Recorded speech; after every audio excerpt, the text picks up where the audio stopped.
আসসালামু আলাইকুম ওয়া রাহমাতুল্লাহি ওয়া বারাকাতুহু। আলহামদুলিল্লাহি ওয়া কাফা ওয়া সালামুন আলা ইবাদিহিল্লাযীনা ইসতাফা, আম্মা বা'দ।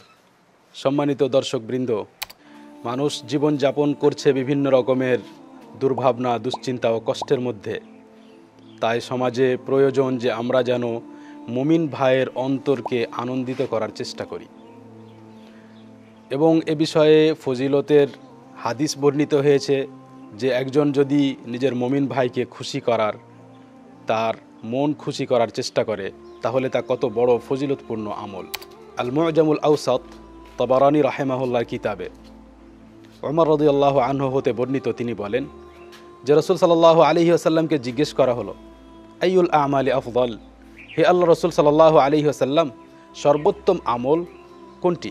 রাসূল সাল্লাল্লাহু আলাইহি ওয়াসাল্লাম বললেন, ইদখালুকাস সুরুরা আলা মুমিন, আশবা'তা জাওআতাহ আও কাসাউতা উরিয়াহ আও কাদাইতা লাহু হাজা।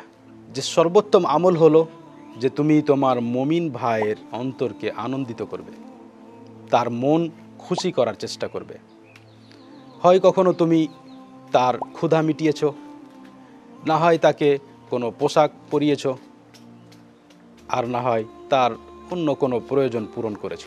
একজন মুমিন ব্যক্তিকে খুশি করার জন্য, তার মনকে আনন্দিত করার জন্য অনেক রকমের কাজ করা যেতে পারে। কোনো মুমিন ব্যক্তিকে যদি টাকা পয়সা দিয়ে সহযোগিতা করা যায়, তাহলে সে অত্যন্ত খুশি হয়। এমনকি অনেক সময় যদি ঋণের মাধ্যমে সহযোগিতা করা যায়, সে মুমিন বান্দা অত্যন্ত খুশি হয়।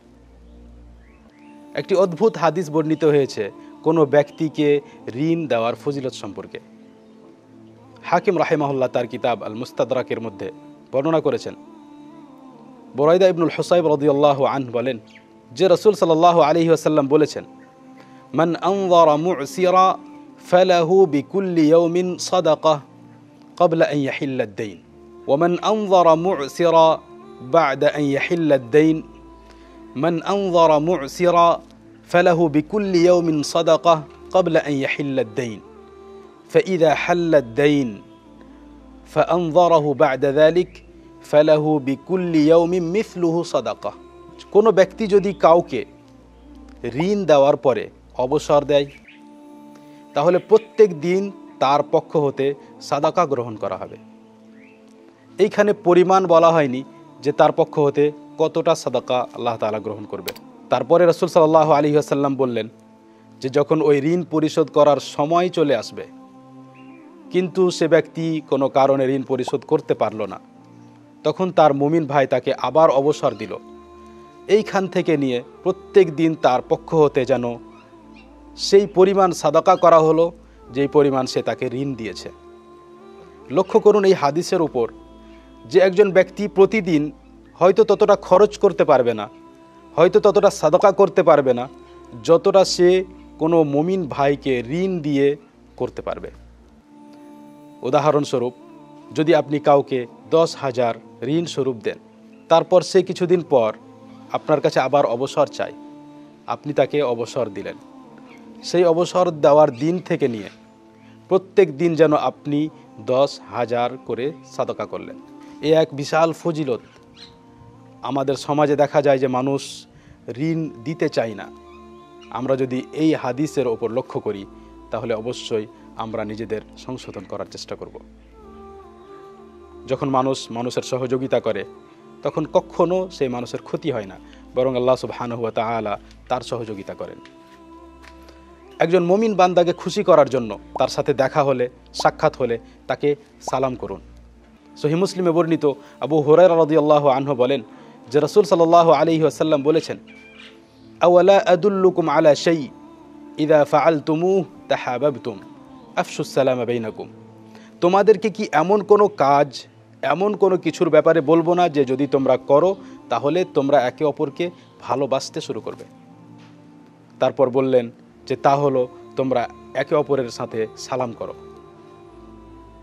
তারপর বললেন যে তোমরা নিজেদের মাঝে সালাম প্রচার করো, সালাম প্রচার করো, সালাম দাও একে অপরকে, তাহলে যাকে সালাম দেওয়া হবে তার মন খুশি হবে। আপনার ব্যাপারে তার মধ্যে কোনো খারাপ ধারণাও যদি থেকে থাকে, তাহলেও সেই খারাপ ধারণা দূরীভূত হবে যখন আপনি তাকে সালাম করবেন। আপনি শুধু কোনো মানুষকে যদি এমন একটা কোনো কথা বলেন যে কথা শুনে তার মন খুশি হয়ে গেল, তাহলে এটিকে সাদাকা বলা হয়েছে। সহিহ বুখারী ও মুসলিমে বর্ণিত আবু হুরায়রা রাদিয়াল্লাহু আনহু বলেন, রাসূল সাল্লাল্লাহু আলাইহি ওয়াসাল্লাম বলেছেন, ওয়াল কালিমাতু তাইয়্যিবাতু সাদাকা, ভালো কথা সাদাকা। তেমনি সহিহ বুখারীতে আদী ইবনে হাতিম রাদিয়াল্লাহু আনহু হতে বর্ণিত, তিনি বলেন যে রাসূল সাল্লাল্লাহু আলাইহি ওয়াসাল্লাম বলেছেন, ইত্তাকুন নার ওয়ালাউ বিশিক্কি তামরাহ ফাইন লাম তাজিদু ফাবিকালিমাতিন তাইয়্যিবাহ, যে তোমরা জাহান্নামের আগুন থেকে নিজেকে বাঁচাও, যদিও তা থেকে বাঁচার জন্য তোমাদের কাছে শুধু খরচ করার জন্য, সাদাকা করার জন্য খেজুরের ছোট্ট একটা অংশই থাকুক না কেন, সেটাই সাদাকা করো এবং জাহান্নাম থেকে নিজেকে বাঁচাও। যদি তোমাদের কাছে ওই খেজুরের অংশও না থাকে, খেজুরের ছোট্ট একটা টুকরাও না থাকে, তাহলে তোমরা ভালো কথার মাধ্যমে নিজেকে জাহান্নামের আগুন থেকে বাঁচাও। ইবনে বাত্তাল রাহিমাহুল্লাহ বলেন যে যেমন এক বান্দার মন খুশি হয় যখন তার সহযোগিতা করা হয় মালের মাধ্যমে, তেমনি সে খুশি হয় যখন তাকে কোনো ভালো কথা বলা হয়। আমরা মানুষের অবস্থা দেখতে পাই যে মানুষ অপরকে কথা বলার সময় খেয়াল করে না যে তার মনে কষ্ট হলো না সে আনন্দ পেল। আমাদের সবসময় চেষ্টা করা উচিত যে এমন এমন কথা বলি নিজের মুমিন ভাইকে যাতে সে আনন্দিত হয়, খুশি হয়। তার মনের মধ্যে কোনো দুঃখ কষ্ট থাকলে সেটাও যেন আপনার কথা শুনে দূর হয়ে যায়। একজন মুমিন বান্দাকে, নিজের মুমিন ভাইকে খুশি করার জন্য, তাকে আনন্দিত করার জন্য আমরা যখন তার সাথে সাক্ষাৎ করব, যেন তার সাথে হাসি মুখে সাক্ষাৎ করি।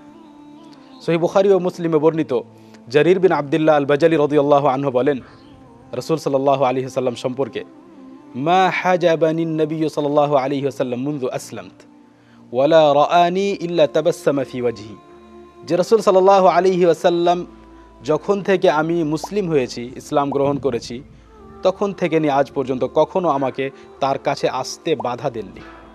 আর যখনই আমার তার সাথে দেখা হয়েছে তখনই আমি তার মুখে হাসি দেখেছি। তিনি সব সময় আমার সাথে হাসি মুখে দেখা করতেন।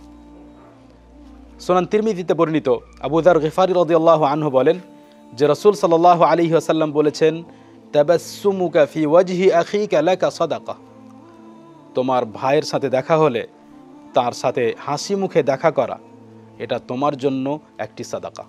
এই ধরনের আরও অনেক কাজ হতে পারে যার মাধ্যমে আমরা এক মুমিন ভাইয়ের মন অন্তরকে আনন্দিত করতে পারবো। আর এভাবে নবী সাল্লাল্লাহু আলাইহি ওয়াসাল্লাম যে আমলের কথা বললেন যে সর্বোত্তম আমল তোমার মুমিন ভাইকে আনন্দিত করা, সেই আমল আমরা করতে পারবো। আল্লাহ তাআলার কাছে দোয়া করি যেন আল্লাহ সুবহানাহু ওয়া তাআলা আমাদেরকে এসব আমলগুলো করার এবং মুমিন ভাইয়ের অন্তরকে আনন্দিত করার তৌফিক দান করেন। ওয়া সাল্লাল্লাহু ওয়াসাল্লাম ওয়া বারাকা আলা নবিয়িনা মুহাম্মদ ওয়া আলা আলিহি ওয়া আসহাবিহি আজমাইন। আসসালামু আলাইকুম ওয়া রাহমাতুল্লাহি ওয়া বারাকাতুহু।